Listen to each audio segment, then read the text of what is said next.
حضور غریب نواز دیوان کریم پیر طریقت رہبر شریعت حضرت قبلہ پیر محمد امین الحسنات شاہ صاحب دامت برکاتہم القدسیہ سجادہ نشین آستانہ علیہ امیر الصالحین بیرہ شریف اور جملہ برادران اسلام، اللہ کے فضل و کرم سے آج ہم سب جمعۃ المبارک کے اس اجتماع میں حاضر ہیں۔ اور جیسا کہ آپ کو معلوم ہے کہ 12 ربیع الاول شریف کی آمد ہے اور پوری امت مسلمہ ان دنوں اپنے لجپال اور کریم آقا صلی اللہ علیہ وآلہ وسلم کی سیرت طیبہ اور آپ کی خوبصورت تعلیمات کا ذکر کرتے ہیں اور آپ کی آمد کی خوشی مناتے ہیں۔ تو آج کے جمعۃ المبارک میں اختصار کے ساتھ حضور صلی اللہ علیہ وآلہ وسلم کی بارگاہ میں صحابہ کرام میں سے جنہوں نے شعر و سخن کی شکل میں خراج عقیدت پیش کیا ہے ان کا نام عرض کرنا چاہتا ہوں۔ اللہ رب العزت نے قرآن حکیم میں عمومی طور پہ شعراء کی مذمت فرمائی اور سورۃ الشعراء کی آخری آیات میں ارشاد فرمایا وَالشُّعَرَاءُ يَتَّبِعُهُمُ الْغَاوُونَ کہ بے شک جو شعراء ہیں بھٹکے ہوئے لوگ ان کی پیروی کرتے ہیں۔ أَلَمْ تَرَ أَنَّهُمْ فِي كُلِّ وَادٍ يَهِيمُونَ کیا تم یہ نہیں دیکھتے کہ وہ ہر میدان کے اندر لکھتے ہیں اور کسی خاص موضوع کا تعین نہیں کرتے، بلکہ کبھی بادشاہوں کی تعریف اور کبھی اپنے دنیاوی اور عارضی محبوبوں کی تعریف میں زمین و آسمان کے کلابے ملا دیتے ہیں۔ تو اس چیز کی مذمت فرمائی، پھر فرمایا وَأَنَّهُمْ يَقُولُونَ مَا لَا يَفْعَلُونَ وہ ایسی بات کہتے ہیں جس پہ وہ خود عمل نہیں کرتے۔ یہ چند باتیں ذکر کرنے کے بعد آگے ایک ایکسیپشن ذکر فرمائی کہ إِلَّا الَّذِينَ آمَنُوا وَعَمِلُوا الصَّالِحَاتِ ہاں وہ شعراء جو ایمان لائے اور جنہوں نے نیک عمل کیے اور جنہوں نے رسول اکرم صلی اللہ علیہ وسلم کے دفاع میں شعر کہے ہیں یا سرکار دو عالم کی دین کی خدمت میں شعر کہے ہیں۔ وَانْتَصَرُوا مِن بَعْدِ مَا ظُلِمُوا اور جب ان پہ ظلم ہوا تو انہوں نے اسلام کی مدد کرنے کے لیے اپنے شعر و سخن کو استعمال کیا تو اللہ رب العزت نے ان کی تعریف فرمائی ہے۔ تو اس میں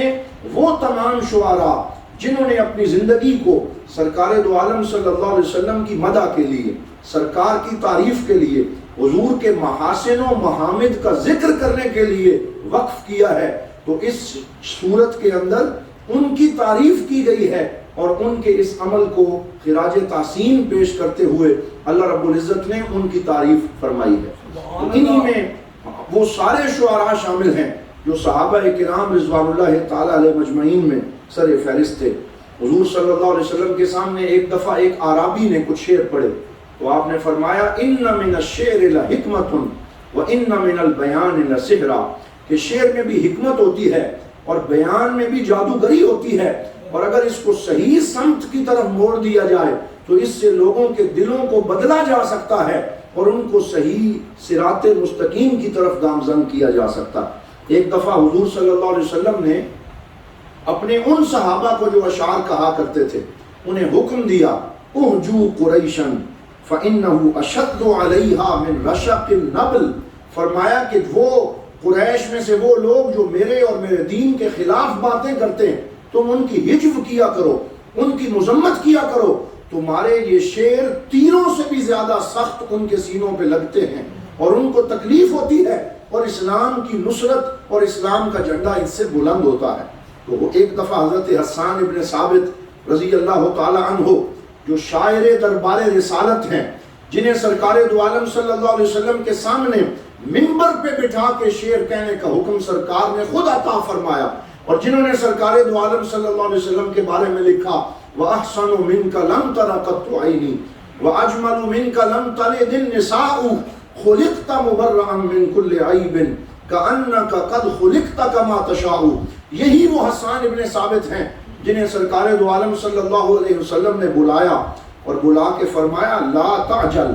فإن أبا بکر أعلم بقریش بأنسابها کہ میرا قریش کے ساتھ نسب ملتا ہے، میں انہی کے خاندان سے ہوں، اس لیے جلدی نہ کرنا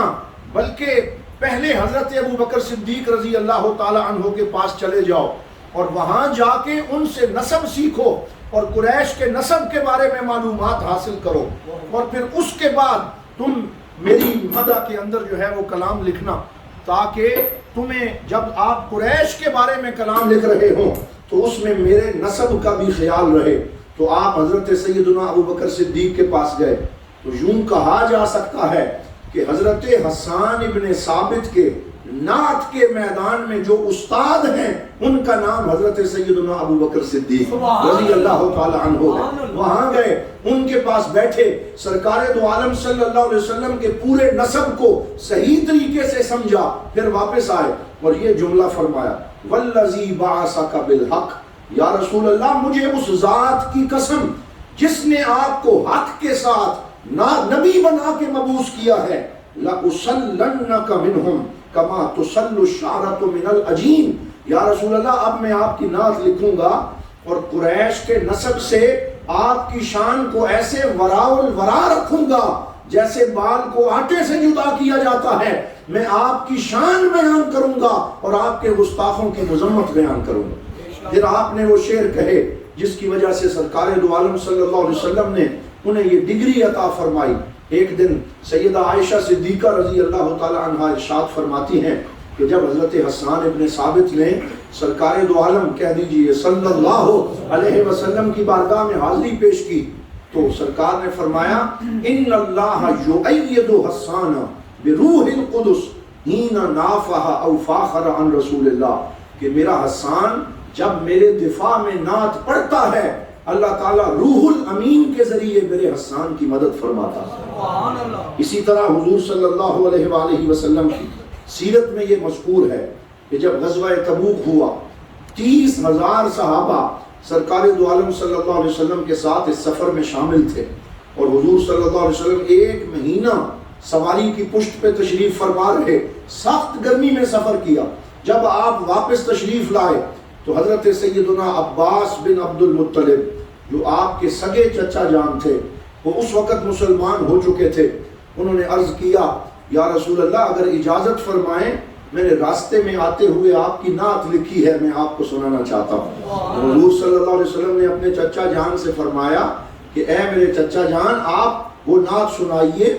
لا یفدد اللہ فاکا، اللہ آپ کا وہ چہرہ سلامت رکھے جس سے آپ نے میری نعت لکھی ہے، آپ کی زبان سلامت رہے، آپ کا منہ سلامت رہے۔ یہ سرکار کے ثناخانوں کے لیے حضور نے دعا عطا فرمائی۔ پھر حضور مسجد میں تشریف لے گئے، 30,000 صحابہ کا اجتماع تھا اور حضرت سیدنا عباس بن عبد المطلب کھڑے ہوئے اور انہوں نے 60 اشعار پہ مشتمل وہ مشہور قصیدہ کہا جس کا پہلا شعر یہ ہے، من قبلها طبت فی الظلال وفی مستودع حیث یخسف الورق، حضور کی طرف اشارہ کیا، یا رسول اللہ آپ کی تخلیق کا آغاز سیدہ آمنہ سلام اللہ علیہا کے بطن سے نہیں ہوا، بلکہ آپ اس وقت بھی موجود تھے جب اللہ کے نور کے جلووں کے علاوہ کوئی شے نہیں تھی، اور آپ حضرت آدم کی تخلیق سے پہلے بھی آپ کا نور موجود تھا۔ سبحان اللہ۔ شعر کے بعد پھر سرکار دو عالم صلی اللہ علیہ وسلم کی نور مبارک نے جو انبیاء کی جبینوں میں سفر کیا ہے اس کا ذکر فرمایا، اور پھر ارشاد فرمایا، ثم حبت البلاد لا بشر انت ولا مدغۃ،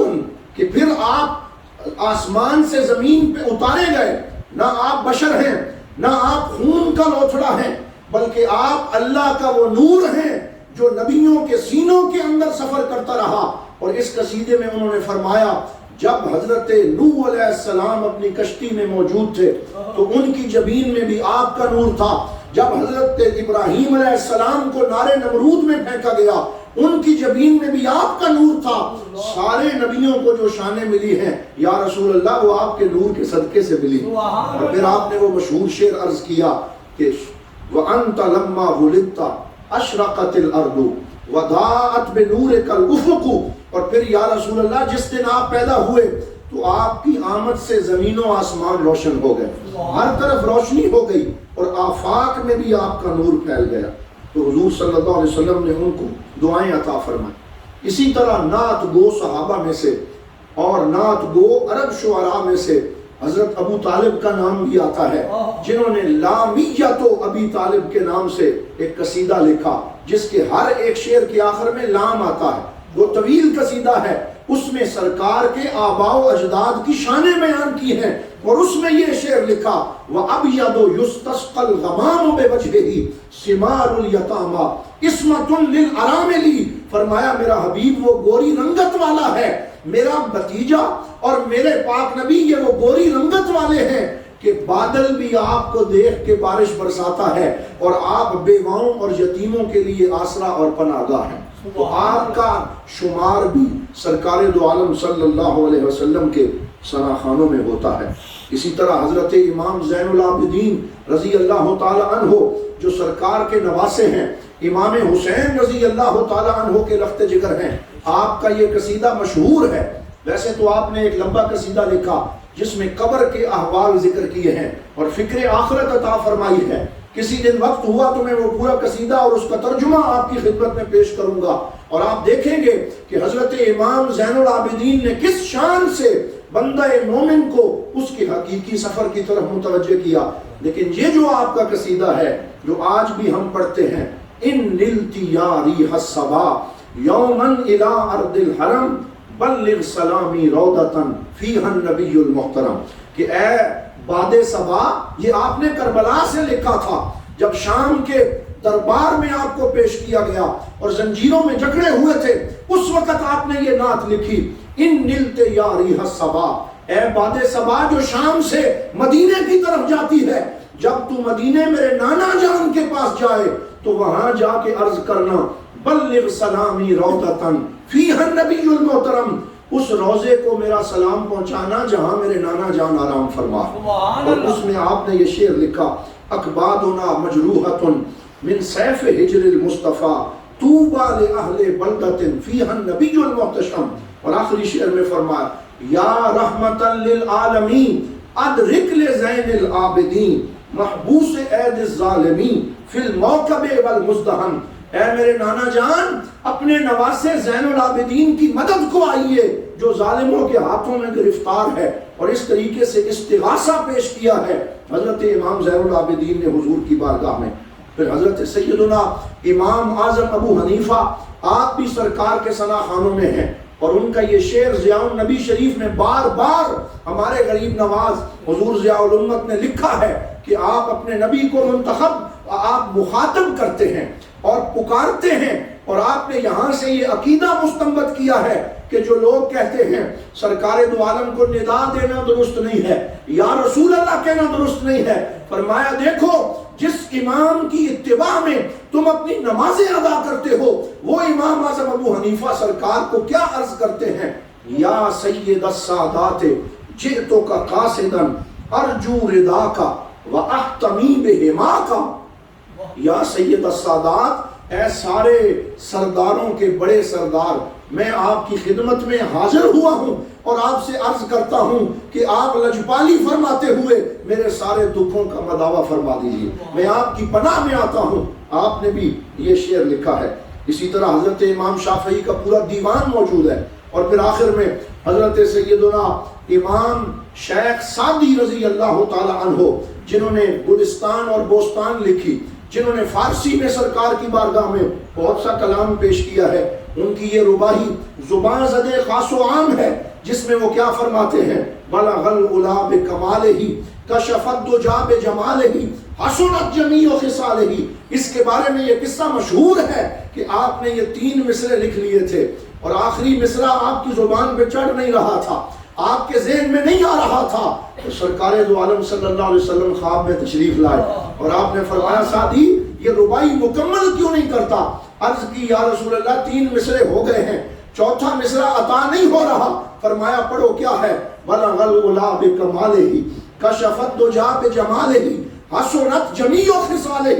یہاں شیخ سعدی رک گئے، سرکار نے فرمایا کہتے کیوں نہیں ہو صلو علیہ وآلہ۔ یہ وہ رباعی ہے جو سرکار دو عالم صلی اللہ علیہ وسلم کی عطا سے مکمل ہوئی۔ پھر حضرت امام بوصیری کو سرکار نے اپنا بردہ عطا فرمایا اور ان کے قصیدہ بردہ کو آپ نے قبولیت عامہ عطا فرمائی، اور سرکار کی یہ عطا آج کے دور تک حضور کے ثناخانوں پر جاری ہے۔ تو ہمیں یہ چاہیے کہ ہم ان ائمہ اہل بیت اور ان صحابہ کرام کے اس نعتیہ کلام پہ بھی توجہ کریں، اور جیسے انہوں نے اپنے کریم آقا صلی اللہ علیہ وسلم کی بارگاہ میں استغاثہ پیش کیا ہے، ویسے ہی ہم ان کے ان اشعار کو دہراتے ہوئے اپنے نبی صلی اللہ علیہ وسلم سے محبت کے اس تعلق کو قائم دائم رکھیں۔ دعا ہے اللہ رب العزت ہمیں اپنے پاک نبی صلی اللہ علیہ وسلم کی سچی محبت اور غلامی عطا فرمائے۔ ایک اعلان بھی سماعت فرمائیں، انشاءاللہ آپ کو پتہ ہے کہ یہ جو شب بہاراں آ رہی ہے اور اس میں